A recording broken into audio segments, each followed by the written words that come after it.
Quisiera empezar con una frase, con un adagio popular. Dice, líbrame de las aguas mansas, que de las malas me libro yo. Y esto va para el presidente. Él debe cuidarse mucho de legisladores buitres que cual ave de rapiña se nutren del odio, de la maldad.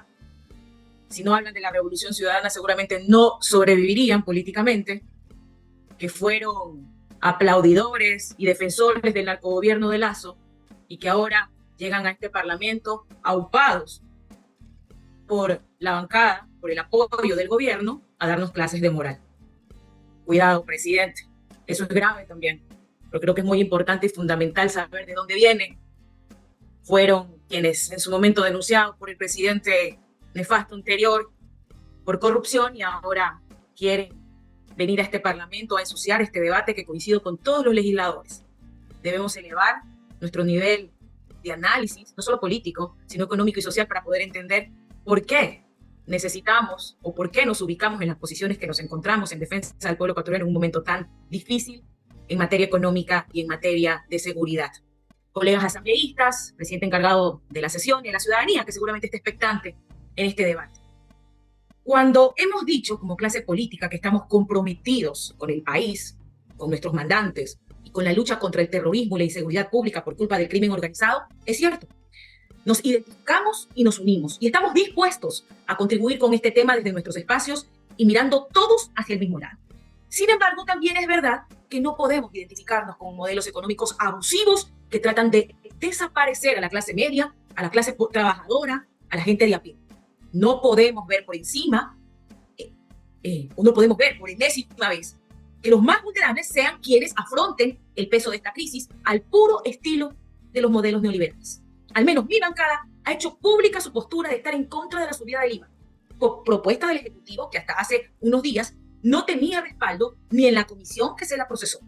Que dicho sea de paso, para golpearnos, por ahí dijeron que en el 2016 subimos 2 puntos al IVA y que ahora no nos acordamos. Bueno, hasta la comparación es desproporcionada y no resiste menor análisis. Cuando el presidente de la República anunció que para luchar y enfrentar este conflicto interno necesitaría financiamiento, dije, claro, por supuesto, debemos combatir a los enemigos con los recursos apropiados y no con las Fuerzas Armadas y la policía en soletas, sin operatividad clara, sin inteligencia, sin contrainteligencia, en una sola expresión, no con la herencia de Moreno y de Lazo. Pero resulta que de dicho conflicto se pretende hacer pagar a los que menos quieren. Pues al parecer se olvidaron lo que dijeron en campaña y sugirieron las voces que siempre proponen la misma receta fracasada y empobrecedora que viene firmada por la burocracia internacional. Ya sabemos. ¿Coincidencia? No creo. Hay demasiados elementos que me hacen pensar lo contrario. Ahora muestro un botón. En el 2020, el Fondo Monetario Internacional pactó con el gobierno de entonces la subida del IVA en 3 puntos. Exactamente lo que están proponiendo ahora. Y no solo eso. El propio gobierno ha hecho que ese financiamiento también es para cubrir nómina, para pagar a los GATS y para sostener la dolarización. No es menos cierto que la delincuencia y la inseguridad derivan de problemas estructurales relacionados con la desigualdad, con la falta de oportunidades y una inequidad de la distribución de la riqueza. Tampoco vamos a tapar eso con un dedo cuando vemos absortos cómo el deterioro y la ausencia de los servicios como la educación, la salud, se agravan en este panorama, convirtiéndolo en una bomba de tiempo que está estallando paralelamente a la falta de empleo y el recrudecimiento de las condiciones socioeconómicas, especialmente en las zonas más empobrecidas y olvidadas. Colegas, lo dicho es una preocupación colectiva y el combate a la delincuencia requiere también un enfoque integral para buscar soluciones estructurales a nivel social, económico y educativo, porque no podemos estar en guerra permanentemente y renovando estados de excepción. Esas son medidas de emergencia muy necesarias, pero del tratamiento estructural a largo plazo, el gobierno no nos dice nada. No obstante, si lo dice el informe de minoría presentado por mis compañeros de bancada de la Comisión de Régimen Económico, que por cierto, Blasco, Lenín, Katiuska, orgullosos de ustedes, nuestro reconocimiento porque siempre han estado y estarán en el lado correcto de la historia, con la gente, con el pueblo, con nuestros mandantes, a quienes nos debemos. Colegas asambleístas, el crimen organizado nos tiene acorralados, pero no lo vamos a vencer. No nos vamos a vencer. Tenemos aún la fuerza y la esperanza de mejorar las condiciones para que el Estado nos garantice la vida, la seguridad, la tranquilidad que esperan las familias ecuatorianas. En el informe de minoría se argumentan varias razones para no incrementar el IVA. Yo anuncio algunas. El incremento del IVA afecta a los productos no gravados con IVA porque elevan los costos de sus insumos y los costos de producción. El ingreso real al promedio de las personas que tienen empleo formal en el Ecuador no supera los $300 mensuales. El ingreso real promedio de los ecuatorianos es ahora inferior y que tienen hace más de 11 años y su poder adquisitivo es más bajo que de América del Sur. En Ecuador, 5 millones de pobres viven con menos de $3 diarios y de ellos 2 millones sobreviven en pobreza extrema con menos de $2 al día. Pero también hay 7 millones de personas sufriendo pobreza multidimensional con graves carencias de nutrición, salud, vivienda, educación y agua limpia. El IVA es un impuesto indirecto y regresivo al consumo que no diferencia el mayor o el menor ingreso disponible de las personas, como sí lo hacen los impuestos a la renta, que es un impuesto directo y progresivo. Por ello consideramos que lo justo es buscar financiamiento en los que más tienen. Nuestra propuesta no es coyuntural, es una propuesta estructural, que quienes más capacidad adquisitiva tienen asuman en mayor proporción la carga tributaria. Por ello hablamos de un impuesto fijo para los grandes contribuyentes que permita generar ingresos para el fisco, pero no con una carga impositiva para las personas que se encuentran en una difícil situación económica o que se encuentran en situación de pobreza multidimensional. Por otro lado, es impresentable que en una situación de pobreza multidimensional los únicos que nunca pierden, que nunca no se le tienen miedo, es la banca. Sus ganancias son exorbitantes. Por ello, hablamos de una contribución especial para superar la crisis económica y la guerra contra el crimen organizado. Según la Superintendencia de Bancos, en el 2023, las utilidades netas de la banca fueron aproximadamente de $700 millones. Escúchese bien, $700 millones. Al cierre del 2023, los bancos privados aumentaron en 73,8 millones, o sea, el 11,1% sus ganancias respecto al 2022, hasta llegar a 737,5 millones, las mayores ganancias de la historia. Tiene un minuto, compañera. Eso por citar algunos datos que no los dice Paola Cabezas. Son datos que reposan en los organismos de control. Y para concluir, el presidente, que salió por la puerta de atrás hace pocos meses, el narcogobierno, ese sí, narcogobierno, redujo el impuesto a la salida de divisas para beneficio directo suyo, de su círculo, de quienes estaban muy interesados en sacar el dinero del país sin pagar un justo tributo. Pues es hora que usted, presidente Noboa, revierta tal despropósito. Seguramente allí tendremos recursos para financiar este conflicto interno.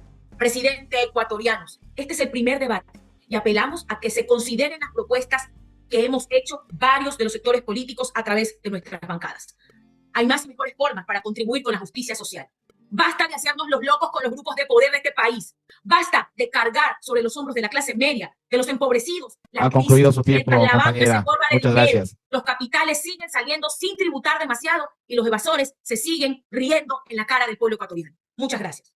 Poder seguir aquí en circunstancias en las que nos ha tocado, no diríamos vivir, sobrevivir, compartir este escenario y encontrarnos también con compañeros asambleístas que estuvieron en los 2 años de la asamblea anterior y saben de muchas cosas que en este espacio, en el primer poder del Estado, pasan. Es por eso que quiero hacer una referencia rápida y hacer un contexto de lo que están solicitando hoy en día. La subida del IVA se ha convertido en una de las herramientas más eficaces para los gobiernos de turno que se abanderan diciendo que el Ecuador no tiene plata, que el Estado está desfalcado y que la culpa es de los gobiernos anteriores. Pero por casualidad, no se ha podido cambiar la circunstancia en que cada vez los gobiernos solamente se cambian tal vez de sillón, de banda presidencial, de nombres, pero quienes hacen este circo siguen siendo los mismos. La curiosidad para nosotros que estamos de este lado, del lado del pueblo y los que ya conocemos lo que hacen es, ¿será que este debate sirve? ¿Este debate y esta discusión nos va a llevar a algún paso trascendental que valga la pena? ¿De pronto es por el país o simplemente es un show? Como ocurrió, querido presidente y compañeros asambleístas, como ocurrió con la famosa ley impuestera y con el supuesto peor gobierno de la historia. Cuando nosotros tenemos evidencias de que las mafias, de que los políticos involucrados en aquella siguen siendo los mismos y están en los mismos partidos políticos, que incluso no tienen escrúpulos y en campañas, aparte del financiamiento que nunca se transparenta gracias a un CNE que es cooptado por las mismas élites políticas, sigue pasando factura. Recuerdo claro, y por eso es chistoso cuando nos quieren endosar gobiernos, en especial para los más jóvenes, a los que hemos ingresado por primera vez a la política, sin tener un padrino, sin tener un dinero financiado de los narcos. Nos quieren endosar que Lazo tuvo ciertas protecciones. ¿Y quién fue el que le aprobó la ley impuestera a Guillermo Lazo? La bancada de la Revolución Ciudadana. con su abstención. Esa ley impuestera, la que le metieron la mano a los bolsillos de los ecuatorianos, le hicieron lo que les dio la gana. Sin embargo, no se lleva. Y nosotros sabemos que gracias a eso Glass tuvo su amnistía. Tuvo su salida de la cárcel. Tuvo su habeas corpus. Ahora la pregunta es, si esta discusión y la supuesta controversia entre la Revolución Ciudadana, el gobierno y el Partido Social Cristiano, ¿de verdad tiene algo como de trasfondo que es luchar por el pueblo o están negociando algo más de lo que ya se ventila como es los puertos que siguen concesionados a estos grupos mafiosos de poder y que tienen lista y padrón electoral? ¿O será tal vez que no quieren regresar a ver y que quieren que nunca el pueblo se entere, incluso las ventas de pedazos de las Islas Galápagos? Esto tiene nombre y apellido. Nosotros siempre estamos preguntándonos ¿qué pasa con las renegociaciones petroleras, de las telefónicas, de los sectores estratégicos? ¿Van a seguir manejando el ruso, Norero, Jordán, el capo que está allá al otro lado del mar? Nosotros queremos saber eso. O de pronto la pelea por esta famosa subida del IVA que todos sabemos, que cuando están gobernando los mafiosos, tranquilamente suben el IVA y les importa un carajo el pueblo. Ahora tiene lógica saber y decirle a los ecuatorianos ¿por qué las bancadas tienen tanta desesperación de poner tantos asambleístas para que simplemente les cumplan favores, obligaciones y le agachen la cabeza a estos sectores políticos que nada bueno le han hecho al país? Querido presidente, para nosotros es de total preocupación profundizar estos temas porque no son sencillos, no son fáciles. Y si en este momento les damos las espaldas al pueblo ecuatoriano, el pueblo juzgará y dirá, nos pusimos ahora más que nunca del lado de la Revolución Ciudadana para decirles no a la subida de los impuestos. Y nos dirán que nos fuimos con los mafiosos o que estamos en contra del pueblo.